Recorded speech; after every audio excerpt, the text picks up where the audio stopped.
Assalamualaikum warahmatullahi wabarakatuh. Kami dari kelompok 12 ingin mempresentasikan mengenai analisis break even point atau BEP yang beranggotakan 1.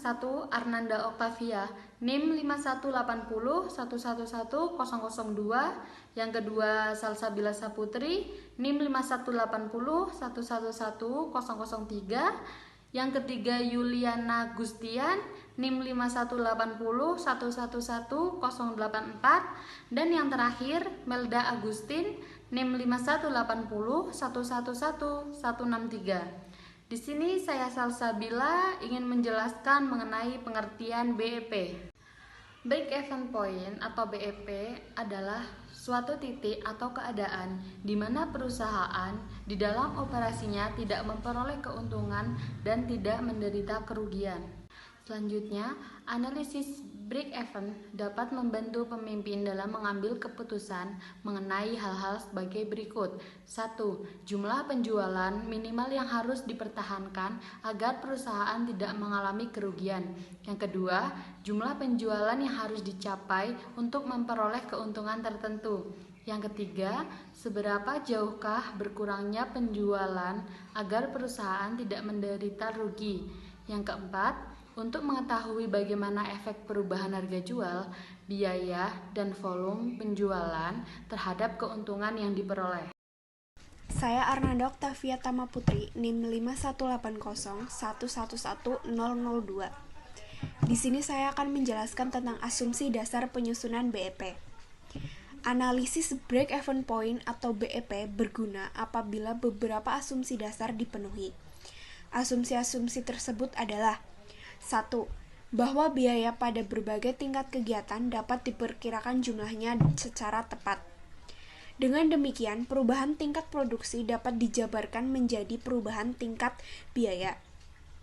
Yang kedua ada biaya yang dapat diperkirakan itu dapat dipisahkan mana yang bersifat variabel dan mana yang merupakan beban tetap atau fixed cost. Analisa break even hanya dapat dihitung bila mana sebagian biaya merupakan beban tetap. Yang ketiga, ada tingkat penjualan sama dengan tingkat produksi. Artinya, apa yang diproduksi dianggap terjual habis. Yang keempat, ada harga jual produk perusahaan pada berbagai tingkat penjualan tidak mengalami perubahan.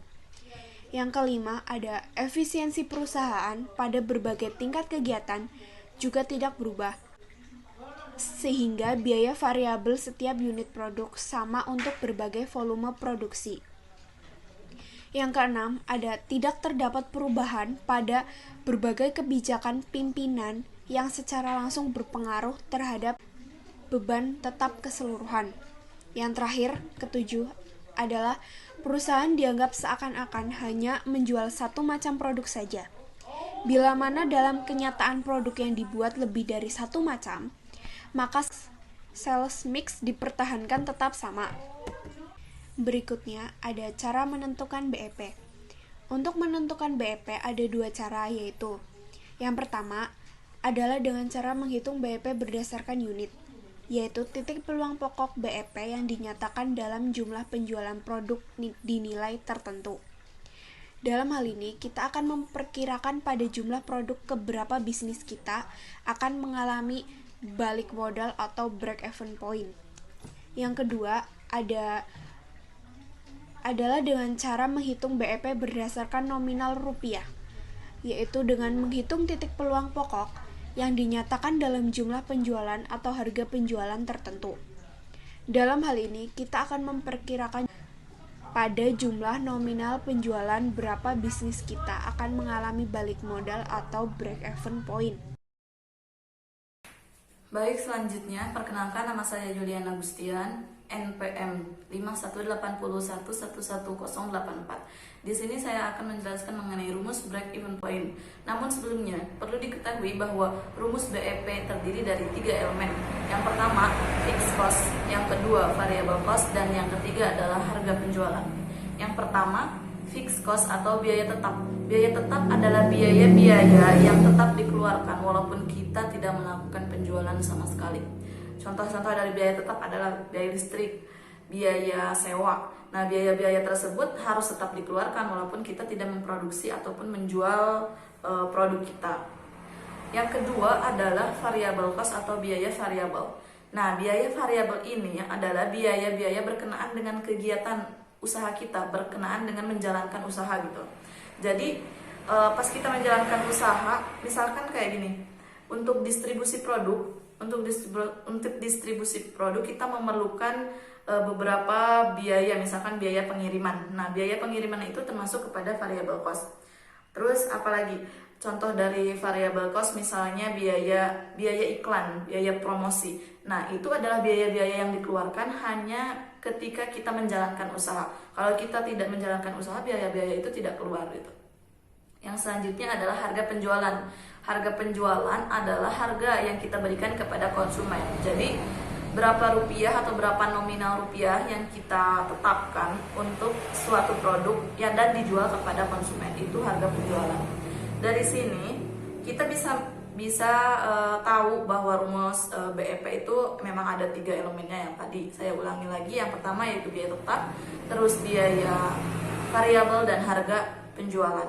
Rumus BEP sendiri dibagi menjadi 2, yaitu rumus BEP unit dan rumus BEP rupiah. Rumus BEP unit yaitu biaya tetap per harga per unit dikurangi biaya variabel per unit. Kemudian BEP rupiah dirumuskan biaya tetap per kontribusi margin per unit dibagi harga per unit. Untuk selanjutnya akan dipresentasikan oleh rekan saya. Baiklah teman-teman, saya Maulda Agustin dengan NIM 518011111163. Materi selanjutnya adalah margin of safety atau batas keamanan, yang merupakan hasil penjualan pada tingkat titik impas dihubungkan dengan penjualan yang dianggarkan atau penjualan pada tingkat tertentu. Maka akan didapat informasi tentang seberapa jauh volume penjualan boleh turun sehingga perusahaan tidak menderita kerugian.